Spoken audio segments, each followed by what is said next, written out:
Assalamualaikum warahmatullahi wabarakatuh. Alhamdulillah wa syukrulillah wa salatu wassalamu ala rasulillah Sayyidina Muhammad bin Abdillah wa ala alihi wa ashabihi wa mawalah. Allahumma ya Rabbana thabbit qulubana ala dinik, thabbit qulubana ala dinik, thabbit qulubana ala dinik, wa a'inna ala dhikrik wa syukrik wa husni ibadatika, wa inna ya Rabbana ala tarki maksiatika, jannibna ya Rabbana baina wa baina syirki wal kufri wal zayki wal dolali wal bid'ati kama jannabta baina al masyriki wal maghribi, wa nakina ya Rabbana minat tunib bika ma yunaqqa thawbul abiyatu minat danasi. Allahumma ya Rabbana husurna yawmal qiyamati wa azumrati habibika Sayyidina Muhammad wa ma'azumratihi wa tahta liwa'ihi warzuqna ya Rabbana at-taubata qabla al-maut wa syahadata inda al-maut wal jannata ba'da al-maut. Amma ba'du, kita lanjutkan belajar akidah kita dengan Imam Ibrahim Al-Laqani, yang kita sudah sampai kepada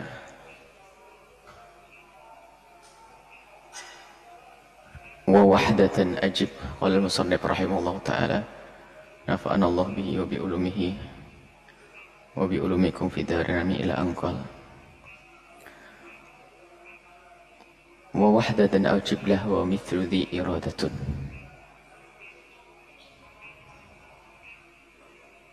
wal ilmu lakin ammadi wa amma aidan wajiban wal mumtani wal mithlu la kalamuhu falnattabi wa kullu mawjudin anid lissam'i bih kadhal basar idrakuhu inkilabih wa ghayru ilmin hadhihi kama thabat thumma al hayatu ma bi syai' ta'allaqat wa wahdatan aujib, yakini ketunggalan sifat-sifat Allah tersebut, sifat ma'ani, yakini ketunggalan sifat-sifat Allah tersebut. Kudrah Allah adalah tunggal, iradah Allah juga tunggal. Dan kita masih ingat pembahasan tentang waktu kita bicara tentang wahdaniyat, Allah Maha Tunggal, dan kita mengesahkan Allah, meyakini kemahatunggalan Allah. Kalau sudah kita faham betul tentang al-kumum, al-khamsah sudah kita nafikan, kumum al-khamsah berbilang di dalam 5 hal. Yang kedua adalah nafyul kam, meniadakan berbilangnya Allah. Al-muttasil fis sifati dan al-munfasil fis sifati, yaitu baru kita benar-benar tauhid kalau sudah kita meniadakan berbilangnya Allah di dalam sifat-sifat Allah, yaitu kemuttasil fi sifat. Masih ingat? Kita tidak boleh meyakini bahasanya Allah Maha Tunggal mempunyai 2 kudrah. Ini muttasil. Karena Allah Maha Tunggal, kita yakini di situ ada 2 kudrah. Sebab dengan adanya 2 kudrah ini pun tidak sah. Seperti menyatakan akan adanya 2 Tuhan. Sebab kudrah nanti punya ta'alluq dengan mumkinat, kudrah dengan makhluk, seandainya makhluk A ini diciptakan oleh kudrah Allah yang pertama, lalu bagaimana fungsi kudrah Allah yang kedua? Jika kita katakan fungsi kudrah Allah yang kedua tidak ada, berarti tidak kudrah lagi, tidak kuasa, maka batallah kudrah yang pertama. Karena kudrah yang pertama kita samakan dengan kudrah yang kedua. Selagi kudrah yang kedua kita katakan tidak punya kuasa, maka yang pertama sama dengan yang kedua tidak punya kuasa. Batallah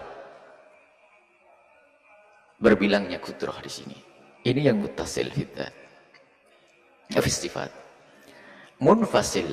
Nah, kita juga tidak boleh meyakini ada kudrah seperti kudrah Allah yang dimiliki oleh selain Allah. Memang kita tidak mengatakan itu adalah Tuhan, tapi ternyata kita meyakini dia punya kuasa seperti Tuhan. Di sini banyak syirik yang sudah kita bahas pada pertemuan yang lalu. Meyakini ada makhluk atau apapun kekuatan yang kita samakan dengan kudrahnya Allah. Mungkin sesaat mengatakan penguasa laut selatan atau penunggu gunung apa itu ya. Itu adalah diam-diam mempunyai keyakinan seperti keyakinan kudrah Allah. Maka ini berbilangnya kudrah, biarpun yang mempunyai kudrah yang diyakini bukan kudrah Allah, kudrah yang lain. Ini sama, termasuk jenis syirik. Jadi syirik menyekutukan Allah tidak semata-mata mengatakan adanya dua Tuhan, tetapi ternyata menyatakan sifat Allah itu ada dua. Jadi sifat-sifat ma'ani tadi ada dua, maka itu termasuk belum bertauhid yang sesungguhnya. Dikukuhkan lagi oleh Imam Ibrahim Al-Laqani bahwa wahdatan ajib, maka wajibkan dirimu untuk meyakini tentang ketunggalan sifat-sifat Allah Subhanahu wa ta'ala.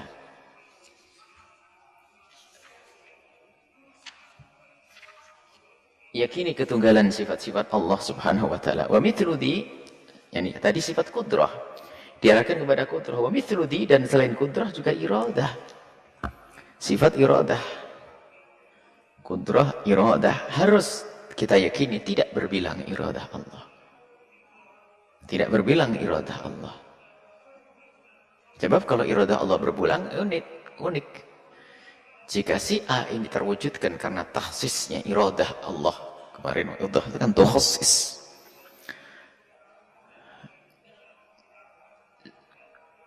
Jika berbilang kehendak Allah, maka jika kehendak Allah menghendaki wujudnya zat yang tinggi, lalu bagaimana iradah yang kedua? Dibahas juga tentang berbilangnya Tuhan itu batil, seperti yang sudah pernah kita sampaikan. Maka ini adalah tidak berbilang wahdatan aujib. Ketunggalan sifat itu wajib kau yakini. Dan begitu juga sifat iradah. Wal ilmu, dan juga sifat ilmu harus kita yakini seperti itu juga. Sifat ilmu harus kita yakini sama seperti itu. Akan tetapi untuk sifat ilmu ini ada tambahnya.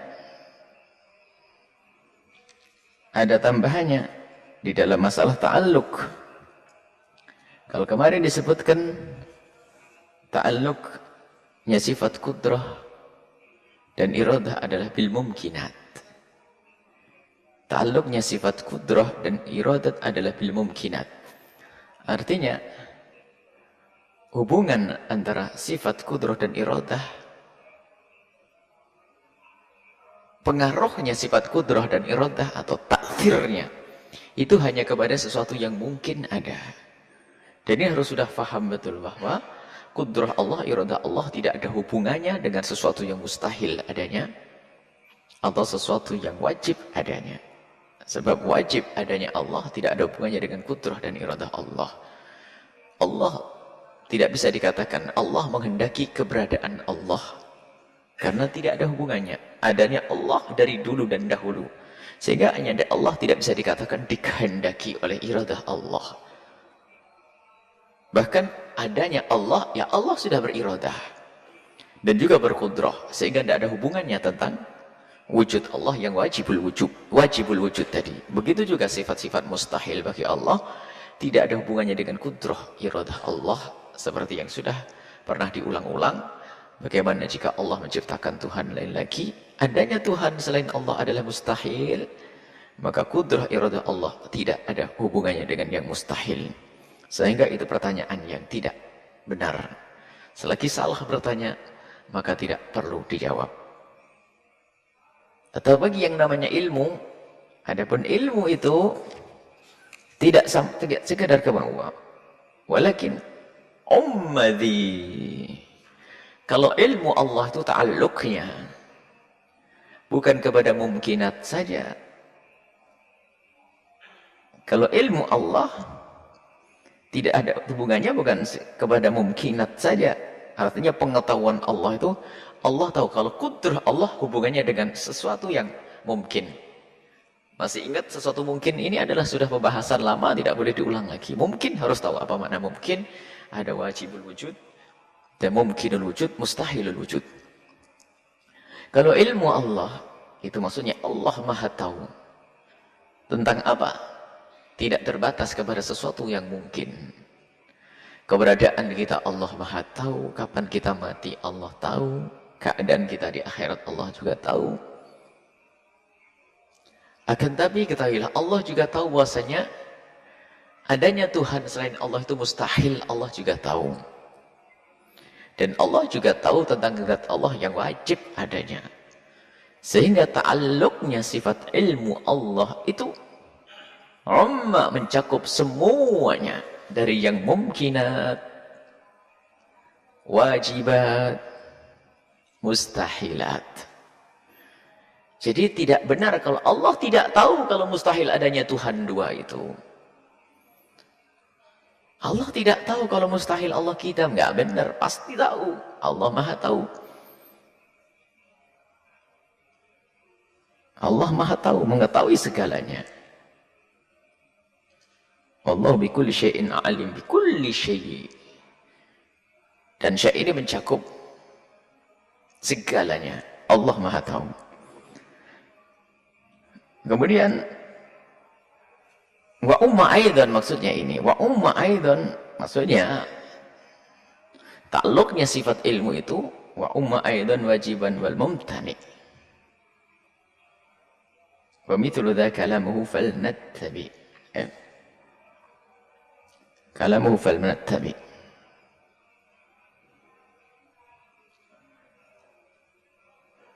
Ilmu Allah ta'alluqnya umum, mencakup segala yang mungkinat, wajibat dan mustahilat. Dan juga di situ, nah ini maksudnya mencakup tadi kan seperti kudrah itu maksudnya apa? Ilmu Allah itu ta'alluqnya dengan mungkinat. Tapi setelah itu umma, tambah lagi. Wa umma aidan, yaitu wajiban. Ilmu Allah ada ta'alluqnya dengan wajibat. Wal mumtani' maksudnya mustahilat. Al mumtani' yakni mustahilat. Sesuatu yang mustahil Allah tahu.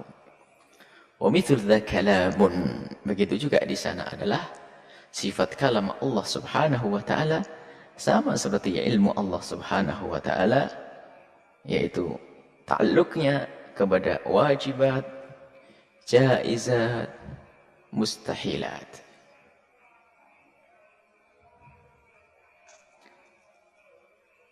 Baik, kemudian setelah itu wa kullu mawjudin anid, ini hanya mengulang yang sudah Buya sampaikan tentang ta'alluqnya sifat-sifat itu.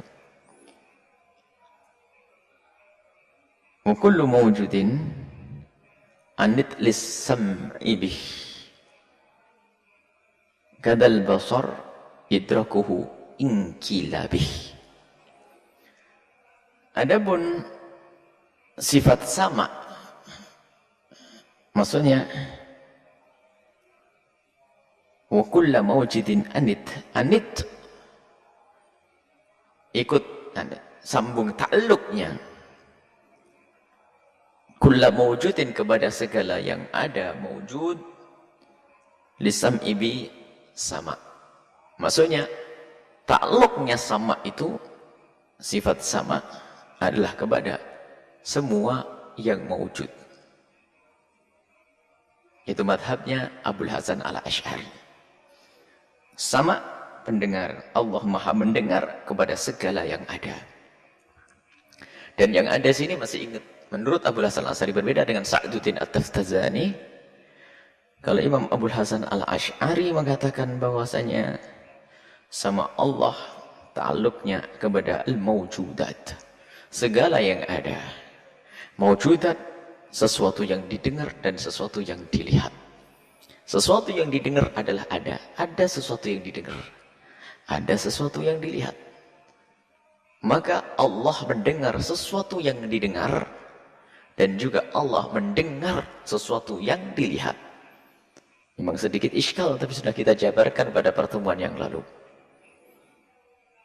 Mendengar sesuatu yang didengar, dan mendengar sesuatu yang dilihat. Pendengar itu Allah maha dengar. Adapun gambaran ini juga sangat jelas. Manusia saja Sayyidina Musa alaihissalam pernah mendengar sesuatu yang tidak ada suaranya dan tidak bisa dilihat. Yaitu waktu Sayyidina Musa alaihissalam mendengar kalamullah wa kallamallahu Musa taklima. Sayyidina Musa dengar, dan Sayyidina Rasul juga pernah mendengar kalam Allah.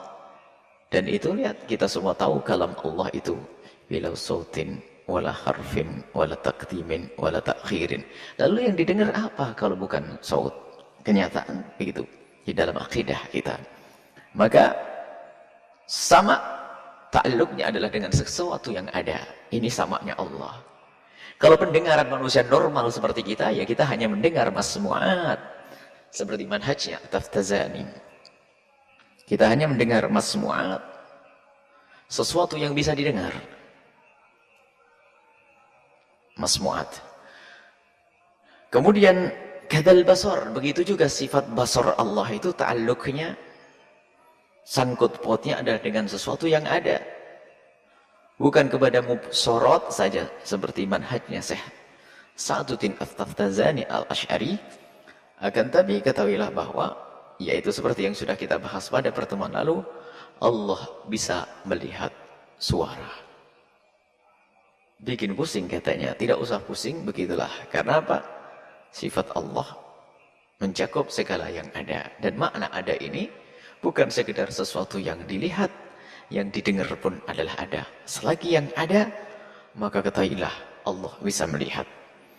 Dan di sini ketahuilah bahwa Allah tidak ada rupa, Allah tidak ada bentuk, Allah tidak ada suara, Allah ada berbeda dengan makhluknya. Maka Allah melihat Allah sendiri, Allah tahu Allah. Bagaimana? Jangan tanya. Sebab laisa kamitslihi syai'un. Allah maha melihat sesuatu yang didengar. Allah melihat sesuatu yang didengar. Baik, memang itu adalah sedikit membingungkan ya, tapi setelah dijelentrehkan dengan misal-misal, ya termasuk nanti saat kita melihat Allah Subhanahu wa taala di surga. Kita melihat di surga. Kita melihat di surga, melihat Allah Subhanahu wa taala. Dan kita melihat Allah adalah, jangan dikatakan Allah nanti bertempat lalu berhadapan-hadapan dengan kita. Itu sudah masuk jenis tatsim. Dan memang kaum Mu'tazilah dalam hal ini sangat berhati-hati sehingga mengingkari ru'yatullah. Kaum Mu'tazilah tidak mengakui bahasanya Allah dilihat nanti di akhirat. Sebab keyakinan bahwasanya Allah nanti dilihat di akhirat menurut pemahaman kaum Mu'tazilah, Allah harus bertempat. Kenapa? Karena aku yang melihat butuh tempat. Sehingga aku harus mengambil posisi berhadapan-hadapan dengan Allah. Selagi aku mengambil posisi berhadapan-hadapan dengan Allah, maka Allah menempati tempat, dan itu mustahil Allah bertempat. Itu pendapat Mu'tazilah. Yang sebetulnya Mu'tazilah di saat mengingkari melihat Allah di akhirat itu karena justru ingin mensucikan Allah daripada bertempat tatsim dan tasbih kepada makhluknya. Akan tapi kaum Asy'ariyah mengatakan, laisa kamitslihi syai'. Allah tidak seperti apapun dari hambanya. Memang makhluk dengan makhluk kalau saling melihat adalah berhadapan-hadapan. Makhluk dengan makhluk kalau melihat berhadapan-hadapan. Akan tapi menurut kaum Asy'ariyah, memang hukum di dunia seperti itu. Kalau kita melihat gunung, gunung harus ada di hadapanku. Di saat gunung berpindah ke belakangku, aku tidak bisa melihat. Aku melihatmu karena engkau ada di hadapanku. Dan engkau mengambil posisi. Itu adalah makhluk dengan makhluk. Dan itu hukum di dunia. Akan tapi hukum di akhirat itu berbeda. Jangan bertanya bagaimana cara kita melihat. Yang jelas, disebutkan bahwasanya di akhirat nanti akan kita bisa melihat Allah subhanahu wa ta'ala. Jangan tanya bagaimana cara melihat. Apakah kita butuh dengan alat penglihatan? Ini kan di dunia. Kadang perlu penjelentarian. Bagaimana orang bisa melihat tanpa dengan mata? Orang bisa melihat dengan mata. Alam berbeda, bisa saja alatnya berbeda.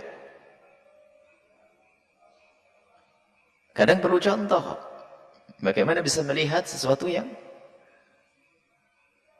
tanpa harus kita melihat dengan mata. Mungkin digambarkan jika ada seseorang yang terlelap dalam tidurnya. Kemudian tiba-tiba dia terbangun. Atau Anda, atau kalian para santri tertidur. Setelah tidur terbangun lalu bercerita. Aku tadi bertemu dengan seseorang pakai baju merah. Pakai kacamata hitam. Wajahnya ganteng. Kalau kemudian kami berkata, kamu bohong, dusta. Kira-kira marah enggak? Sementara Anda mimpi beneran. Akan marah wong Anda mimpi beneran. Tapi di saat saya mendustakan, saya pakai hujah. Kenapa? Wong matamu terpejam, dari mana kau tahu warna merah? Tapi mimpi, ya itulah. Kau bisa mengatakan melihat warna merah tanpa kau buka matamu. Dan ternyata ada cara melihat yang sudahlah, itu rumusnya berbeda. Hukum mimpi saja sudah berbeda dengan hukum alam. Alam nyata, bagaimana hukum di surga, kamu akan banyak bertanya. Orang bisa bermimpi melihat warna merah, putih, kuning, hijau. Itu baru hukum di dunia, hanya perpindahan daripada saat lelap tidur dan saat kita terbangun. Kita bisa melihat bermacam-macam, bercerita putih, merah, kuning, hijau di dalam mimpi. Padahal mata kita terpejam. Ini hukum di dunia, bagaimana hukum di akhirat engkau akan batasi? Hukum di akhirat lebih dari itu. Sudahlah kita yakini.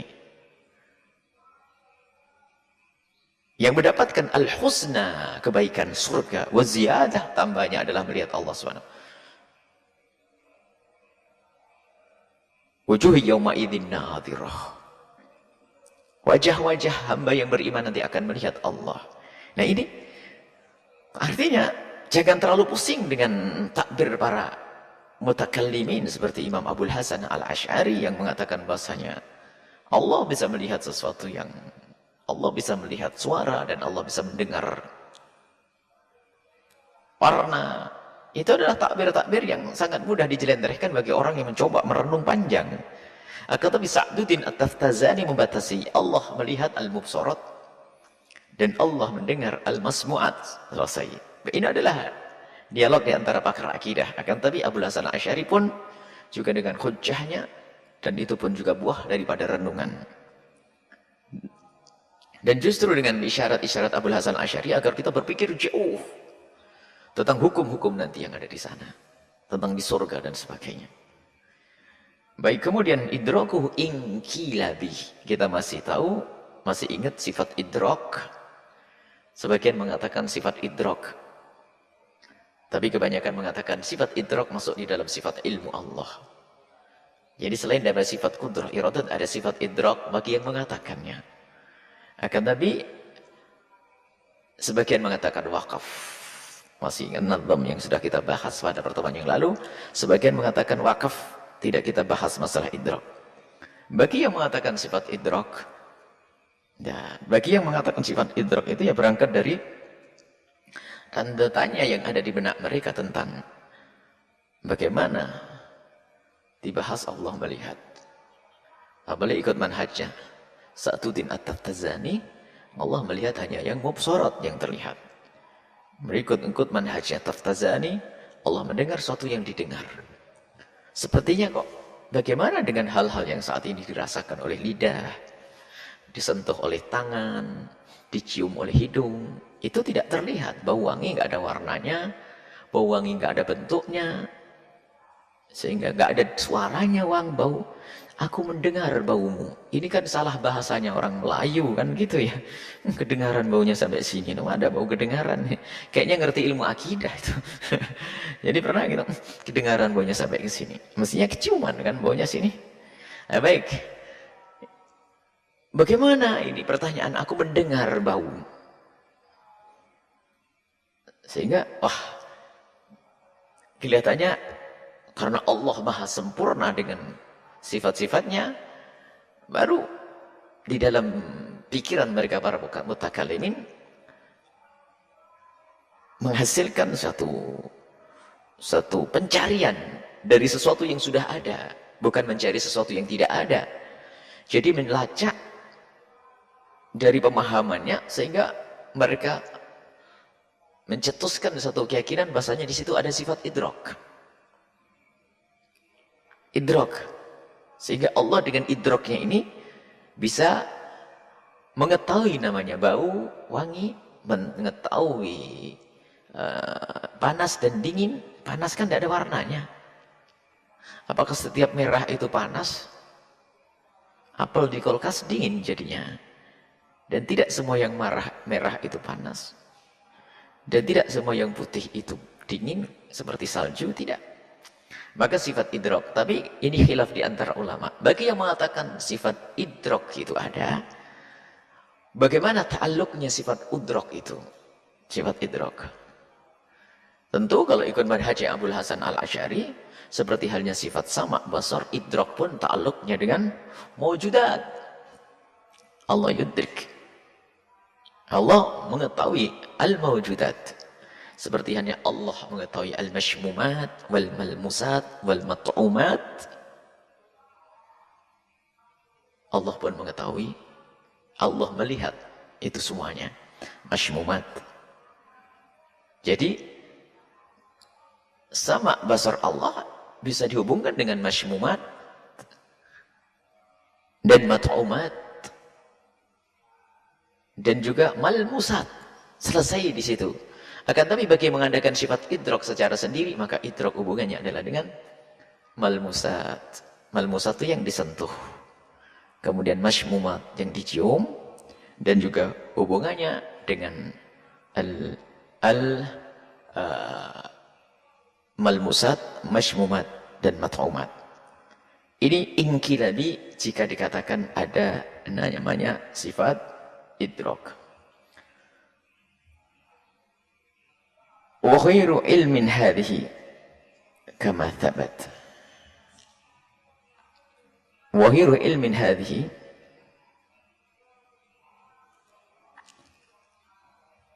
ada sifat Allah namanya ilmu. Sebetulnya dengan ilmu Allah sudah mencakup segalanya. Kalau sudah dikatakan Allah maha mengetahui, maka ya sudah namanya tahu. Allah tahu rasa, tahu warna, tahu ini, tahu. Tapi kenyataannya di dalam Al-Quran ada Allah alim, tapi Allah sami, Allah basir, dan tidak ada pengulangan di situ. Makanya dijelentrehkan. Imam Ghazali sendiri mengatakan bahwasanya dalam Syarah Asmaul Husna, kapan ada nama yang berbeda, tentu ada makna yang berbeda. Ada lafaz yang berbeda, tentu ada makna yang berbeda. Bahkan di dalam nama-nama Allah, Imam Ghazali mengingkari adanya muratif. Lafadznya beda, maknanya sama, tidak. Setiap lafadz yang berbeda, tentu ada makna yang berbeda. Maka ilmu Allah, bukan sama Allah, bukan basar Allah, bukan kalam Allah, dan juga bukan idrak Allah. Tapi ilmu Allah lain. Ilmu Allah mencakup semuanya. Sehingga kalau dikatakan sudah ilmu Allah berbeda dengan itu semuanya. Jadi Allah mengetahui segala sesuatu.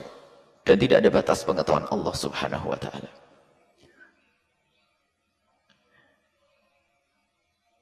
Makanya ini juga membantah sekaligus. Berarti ini seolah-olah Musannif Imam Ibn Ibrahim Al-Laqani itu mengatakan bahasanya idrak adalah bukan ilm.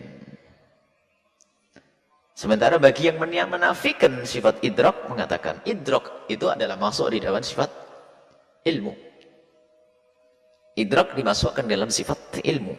Jadi khilaf 3 pendapat masalah idrak. Sebagian mengatakan idrak adalah sifat qaimah bidatihi ta'ala, azaliyah.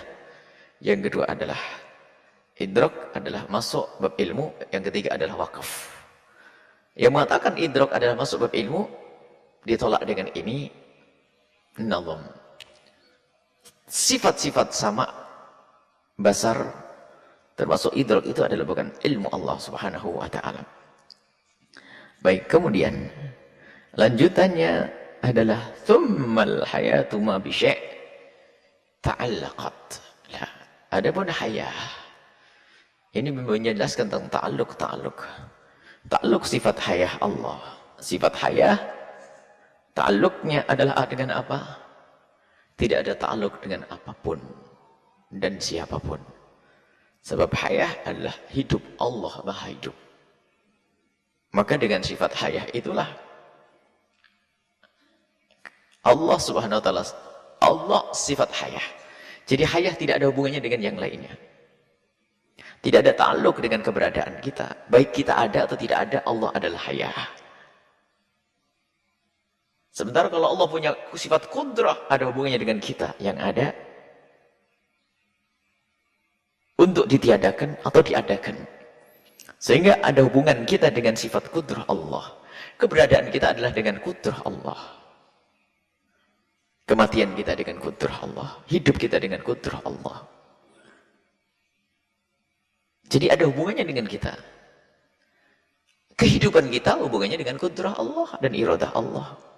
Bukan hidup kita ada hubungannya dengan hidup Allah. Nggak ada. Jadi kalau hayah tidak ada ta'alluq dengan apapun dan siapapun. Sehingga hayah itu adalah sifat yang dikatakan tusahih, yang akan menjadi benar zat yang disifati maha hidup untuk bersifat dengan sifat-sifat yang telah disebutkan. Kalau sudah hayah itu tidak ada, sifat hayah tidak ada, sifat hayatun itu tidak ada, maka mustahil bersifat qudrah, iradah dan sebagainya. Yang tidak maha hidup tidak akan maha kuasa. Yang tidak maha hidup tidak akan maha tahu. Yang tidak maha hidup tidak akan maha mendengar. Yang tidak maha hidup tidak akan maha melihat dan seterusnya. Sehingga sifat hayah itu yang menjadikan keabsahan zat tersebut untuk bersifat dengan sifat-sifat yang sudah kita sebutkan. Jadi hayah tidak ada hubungannya, akan tapi hayah itu yang menjadikan keabsahan zat tersebut untuk disifati dengan sifat-sifat tersebut. Jadi Allah harus maha hidup. Dan hidup Allah sama tidak berpermulaan. Kalau hidup Allah berpermulaan, maka didahului oleh kematian. Atau hidup Allah adalah abadi dan tidak ada pungkasannya. Kalau hidup Allah berpungkasan, maka ada kematian. Dan itu mustahil bagi Allah subhanahu wa ta'ala. Ini hayatun. Hayah. Sifat hayat Allah subhanahu wa ta'ala. Wahiru ilmin hadhihi kama thabat thumal hayatu ma bi syai' ta'allaqat. Baik, itu adalah masalah ta'alluq sifat-sifat Allah subhanahu wa ta'ala. Kalau kita ulas kembali, yaitu yang pertama adalah sifat-sifat Allah yang ta'alluqnya dengan mumkinat adalah kudrah dan iradah. Kemudian sifat-sifat Allah yang ta'alluqnya dengan wajibat, jaizat, mustahilat, ilmu dan kalam. Yang ketiga adalah sifat Allah yang ta'alluqnya dengan maujudat menurut manhaj Abul Hasan Asy'ari adalah sama, basar dan idrak bagi yang mengatakannya. Yang keempat adalah sifat Allah yang tidak ada ta'alluq dengan apapun dan siapapun, yaitu sifat hayah Allah subhanahu wa ta'ala. Kemudian setelah itu masuk pembahasan yang baru. Dan setelah ini insya Allah tidak banyak kita akan baca sardan saja untuk kita yakini. Kalau seandainya kita baca nadhamnya saja sudah ada gambaran. Wa indana asma'uhul azimah kada sifatu dzatihi qadimah. Nama-nama Allah adalah agung. Nama-nama Allah al-husna. Nama-nama Allah agung. Hanya nanti pembahasannya adalah al-ismu ainul musamma. Masih ingat waktu kita belajar Asmaul Husna? Hal annal isma ainul musamma? Apakah nama itu sama dengan yang dinamai?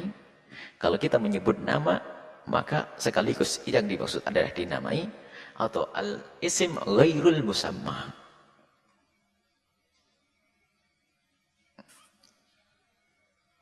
Baik, sebelum masuk ke situ, yang jelas nama-nama Allah itu adalah agung. Nama-nama Allah agung dan harus kita agungkan. Dan qadimah inda al-asy'ariyah. Sehingga makna qadimah yang menerima Allah adalah Allah. Mulai kapan Allah bernama Allah? Dan mulai kapan Allah bernama Ar-Rahman dan Ar-Rahim? Dari dahulu, bukan di saat Allah memberikan kasih sayang kepada hambanya lalu dikatakan Allah Rahman Rahim, bukan. Jadi dulu dan dahulu Allah sudah Rahman dan Rahim. Biarpun belum ada marhumnya. Biarpun belum ada marhumnya yang dikasih sayangi, Allah Maha Kasih. Ini manhaj kita ahli sunnati wal jamaati al-asy'ariyati. Tapi kaum Mu'tazilah mengatakan ini asy'ariyah, qadimah dari dahulu. Qadimah, tapi kaum Mu'tazilah mengatakan nama-nama itu adalah baru bersama adanya makhluk baru Allah dikatakan Ar-Rahim. Atau pemberian itu yang beri makhluk. Ini adalah khilaf antara kita dengan Mu'tazilah. Sementara nama-nama itu juga terkandung sifat di dalamnya. Sehingga disebut nama-nama Allah, di situ adalah terkandung juga sifat-sifat Allah Subhanahu wa ta'ala.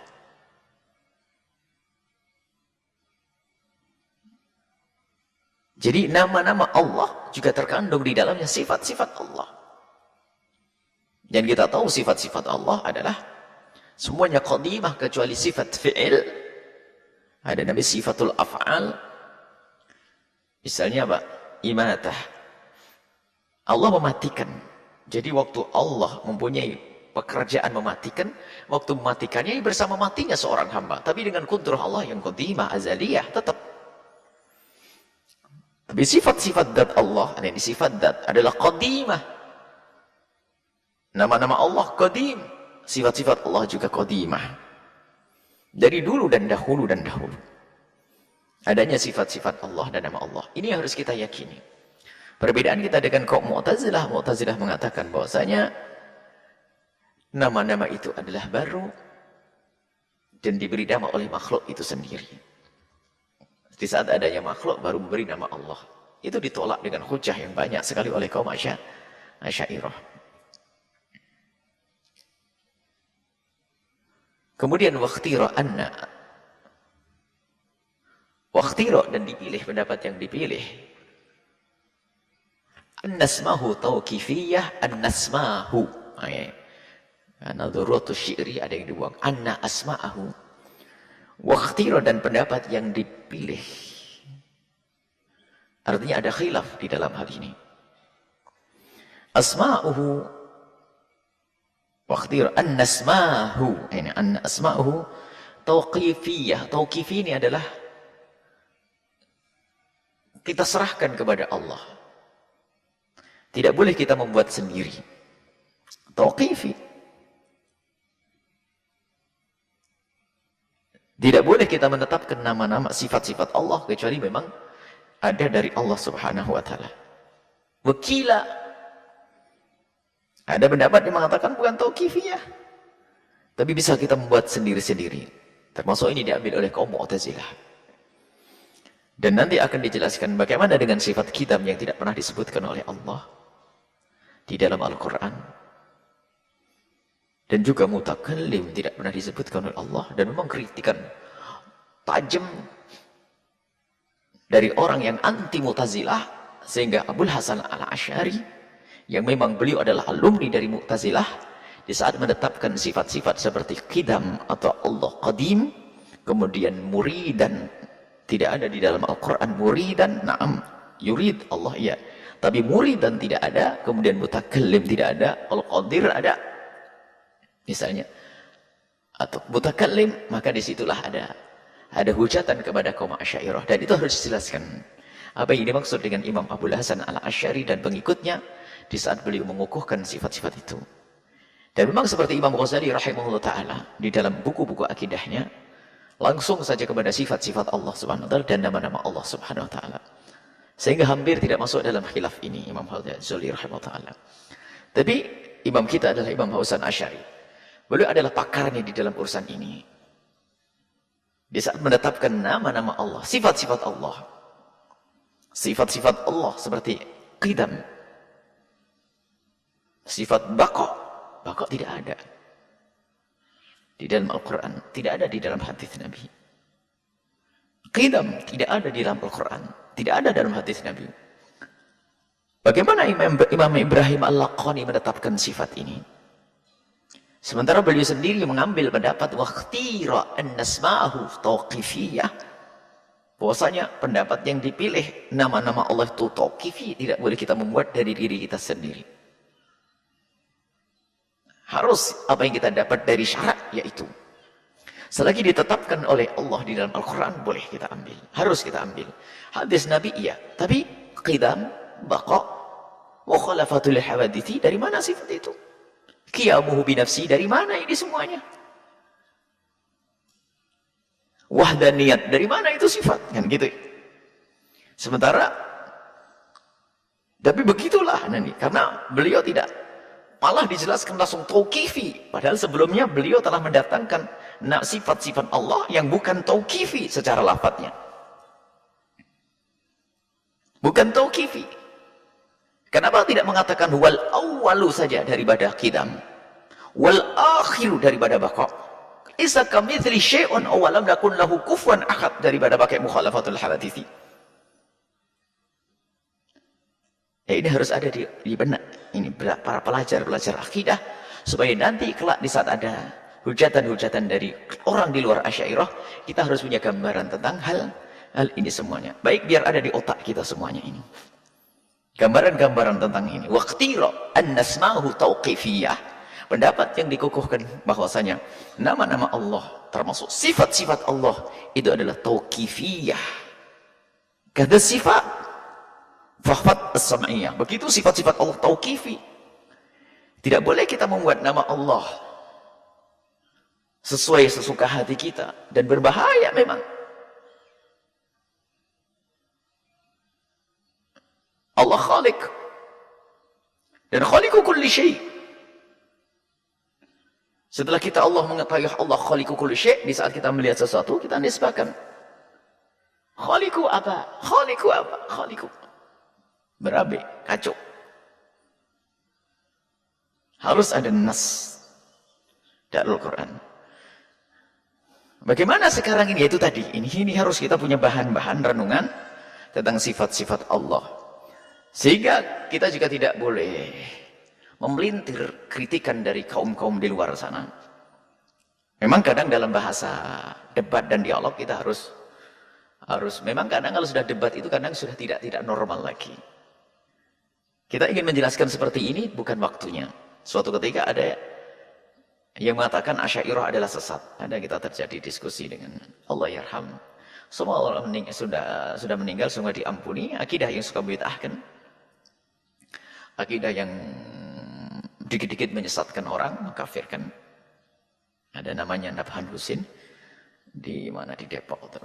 Dalam sebuah diskusi, di awal diskusi langsung mengatakan kaum Asy'ariyah adalah kaum sesat. Nah ini saya Asy'ari dibegitukan kan, karena dia langsung tutup poin begitu, kaum Asy'ariyah adalah kaum sesat yang harus diperangi, seperti hanya Ahmadiyah, Syiah, Asy'ariyah, Sufiyah dulu habis semuanya ini. Bahkan Asy'ariyah termasuk deretan paling pertama. Asy'ari di saat seperti itu, karena dia waktu menyalahkannya tidak basa-basi, padahal baru duduk minum teh bersama sebelum acara, dan kita masih ingat waktu beliau itu memerangi Syiah.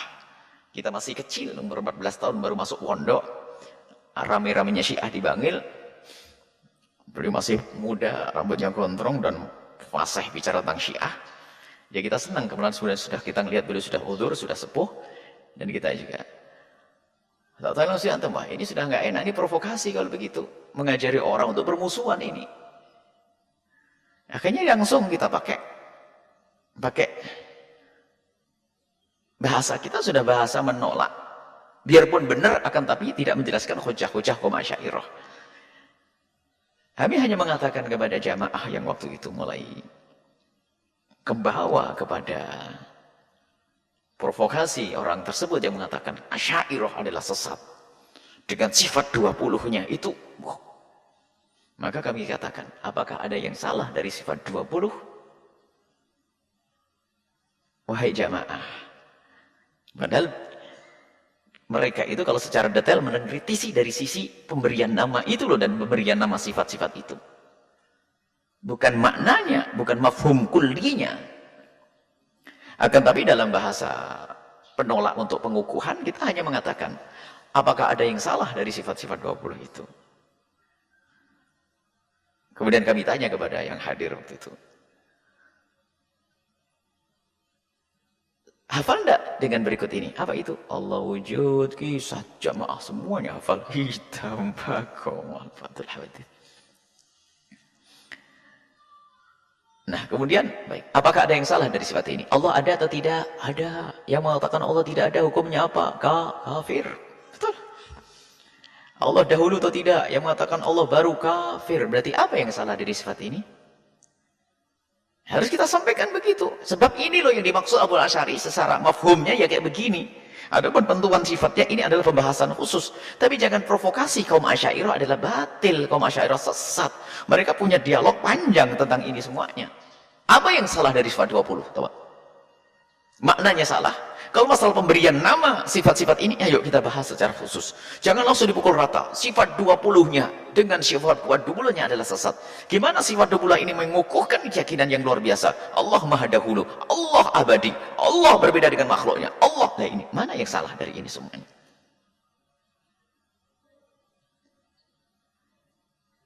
Akan tapi memang ada kritikan bukan masalah maknanya daripada sifat atau mafhumnya daripada sifat-sifat itu.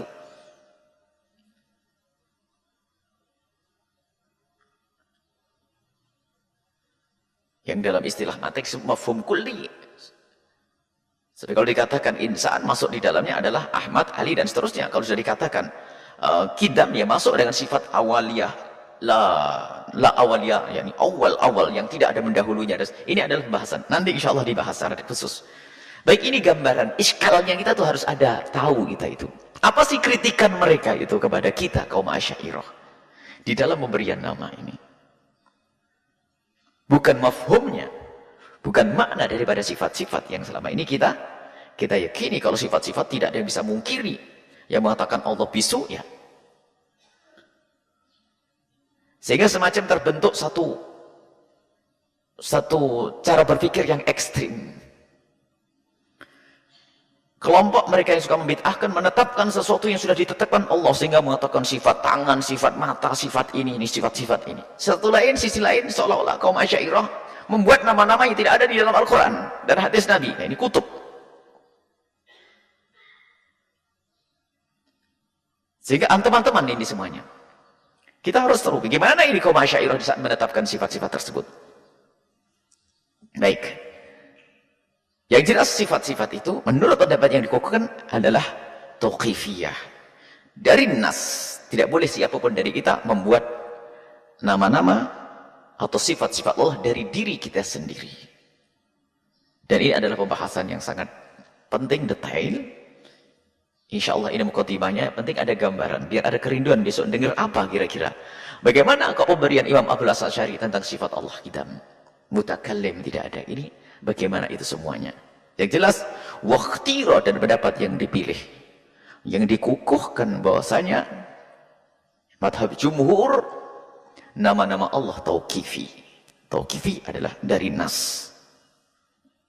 Tauqifi dari nas. Bukan kita yang membuat. Dan juga kada sifat dan sifat-sifat Allah semua harus dengan nas yang ada dari Al-Quran atau hadis Nabi Sallallahu Alaihi Wasallam. Fahfat sam'iyah, maka dengarlah ini ya, maka dengar, jagalah, ini semua adalah harus mendengar dari sama'i, mendengar dari firman Allah atau hadis Nabi Shallallahu Alaihi Wasallam. Baik, lalu bagaimana pemberian nama-nama Allah Subhanahu Wa Taala dan sifat-sifat Allah yang tidak pernah ada di dalam Al-Quran? Apa hujah kaum Asy'ariyah? Dan bagaimana menjelaskan, dan bagaimana kita menjelaskan kritikan-kritikan yang datang dari orang-orang yang berbeda dengan kaum Asy'ariyah, bahkan mengatakan Asy'ariyah sesat. Insya Allah akan kita bahas pada pertemuan yang lalu. Dan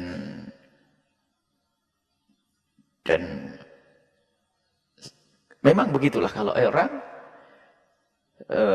semakin jauh belajar pemikiran Abu Hasan Asy'ari, memang semakin mengasah kecerdasan di situ. Karena memang begitu betul-betul manteknya itu dihidupkan, cara berpikir akli, logika. Sehingga di sini juga kaum Asy'ariyah itu tuduh kaum yang hanya mementingkan logika saja. Sampai dituduh tidak pakai syarak, padahal enggak. Kelebihan Abu Hasan Asy'ari itu keluar dari kaum aklaniin yang hanya mengatakan akal-akal, akliyah. Itu kemudian menyeberang, bertemu dengan orang yang menggunakan nas, ternyata digabungkan ini semuanya. Sehingga di dalam hujjah kita sangat luar biasa dahsyat, selalu menggunakan dalil nakli dan dalil akli, dan itu keistimewaan manhaj Asy'ari. Jangan sampai dikatakan Imam Abu Asy'ari tidak pernah pakai nakli. Tidak, Imam Abu Hasan Asy'ari mendahulukan nakli. Keluar dari Mu'tazilah yang hanya mendahulukan akli, tapi Abu Hasan Asy'ari menggunakan nakli sekaligus akli, sehingga manhaj Asy'ariyah semakin hebat dan diakui oleh dunia. Sehingga dari masa ke masa, ulama-ulama ahli sunnati wal jamaati itu ya ulama Asy'ariyah dan Maturidiyah, penjuru dunia, rata-rata 90%. Bahkan orang yang anti Asy'ariyah pun mau tidak mau harus baca bukunya Asy'ariyah.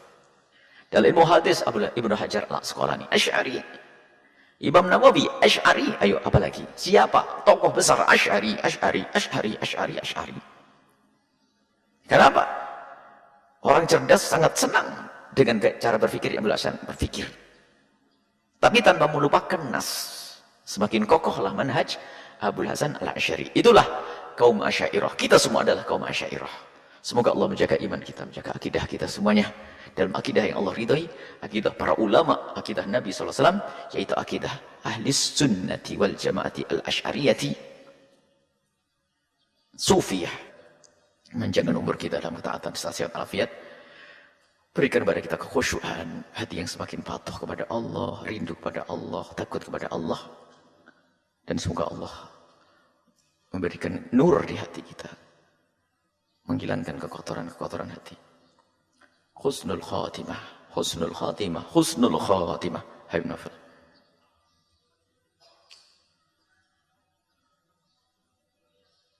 Al-Fatihah. Bismillahirrahmanirrahim. Alhamdulillahirrahmanirrahim. Iyyaka na'budu wa iyyaka nasta'in. Ihdinash shiratal ladzina an'amta 'alaihim ghairil maghdubi 'alaihim waladdallin. Amin ya rabbal alamin. Wabillahi taufiq wal hidayah. Assalamualaikum warahmatullahi wabarakatuh.